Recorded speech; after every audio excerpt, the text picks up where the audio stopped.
Today I am reviewing the HyperX Alloy Origins Core TKL mechanical keyboard.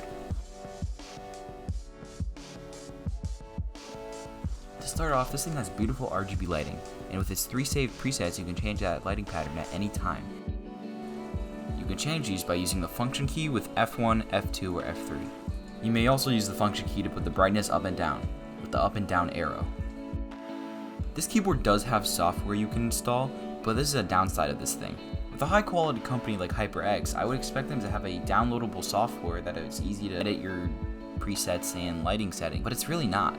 I'm gonna be completely honest, this does not have any other downsides other than the software. It's simply because you must download the software from the Microsoft Store. Nothing comes from the Microsoft Store. You must also keep the software open if you want the lighting pattern to stay on. So because of this, you must save your favorite lighting patterns to one of the 3 presets. I have this in red switches and they sound so nice. There's aqua too, but I recommend the red. I'm now going to show you what the red switches sound like.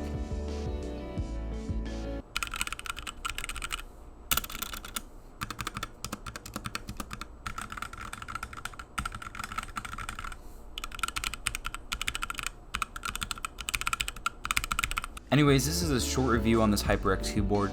I really like it and I totally recommend it if it's in your budget. Thank you for watching.